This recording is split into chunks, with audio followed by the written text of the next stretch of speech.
Assalamualaikum warahmatullahi wabarakatuh. Perkenalkan, nama saya Datira Hikmah Zaharistita dari kelas 3B dengan NIM E1B024143. Video kali ini saya akan memaparkan materi hukum pidana dan kriminologi. Ada 8 materi. Yang pertama ada urgensi mata kuliah hukum pidana dan kriminologi. Yang pertama ada kompetensi yang harus dimiliki oleh guru, ada 4, yaitu profesional, yaitu menguasai materi secara mendalam. Yang kedua pedagogik, yaitu kemampuan mengelola pembelajaran. Yang ketiga kepribadian, yaitu guru memiliki kepribadian yang teladan. Yang terakhir sosial, yaitu kemampuan berkomunikasi dengan baik. Yang kedua pembelajaran PPKN di sekolah, ada CPKD SMP dan SMA. SMP yaitu memahami norma dan peraturan yang berlaku, sedangkan SMA yaitu menunjukkan sikap taat hukum dan mendukung keadilan. Yang kedua ada konsep dasar hukum pidana dan kriminologi. Yang pertama ada pengertian hukum pidana adalah pengetahuan tentang peraturan dan sanksi yang berkaitan dengan perbuatan pidana. Yang selanjutnya pengertian hukum kriminologi adalah hukuman yang memahami bagaimana sistem peradilan pidana bekerja. Yang kedua jenis-jenis hukum. Yang pertama ada bentuk, yaitu tertulis dan tidak tertulis.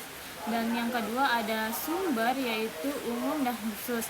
Yang ketiga ada substansi isi, yaitu material dan formil. Yang keempat wilayah, ada lokal, nasional, internasional. Yang ketiga tujuan hukum, ada keadilan, kepastian, kemanfaatan. Keadilan yaitu memberikan haknya secara profesional. Yang ketiga kemanfaatan, yaitu hukum harus membawa kebaikan bagi semua orang. Selanjutnya yang keempat sifat hukum pidana adalah publik, artinya mengatur hubungan antara negara dan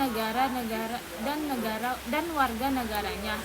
Yang kelima fungsi, ada social control, yaitu mengatur, social engineering, yaitu mengubah.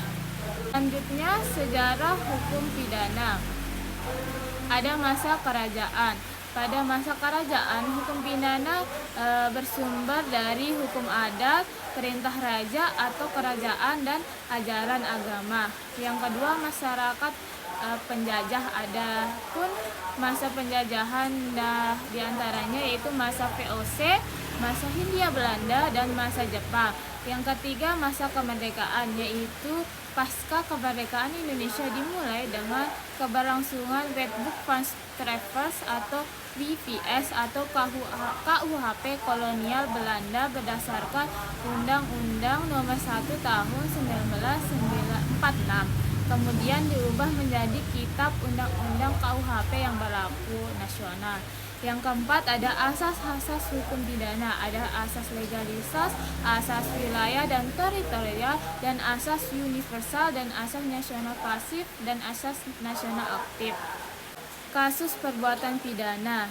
Adapun beberapa contoh lainnya yaitu kasus pembunuhan, kasus penipuan, dan tindak pidana.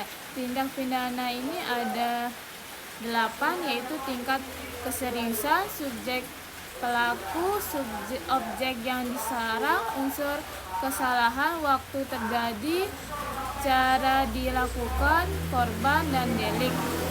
Selanjutnya yang keenam proses penanganan pidana. Ada kepolisian, kejaksaan, pengadilan, lembaga masyarakat atau lapas.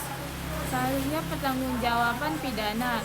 Yang pertama ada unsur-unsur, yaitu kesadaran, kemampuan, dan kausalitas.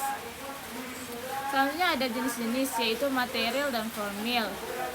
Kedelapan jenis-jenis pidana dan KUHP, yaitu pidana penjara seumur hidup, pidana denda, pidana mati, pidana tambahan, pidana pengawasan, dan pidana rehabilitas. Sekian.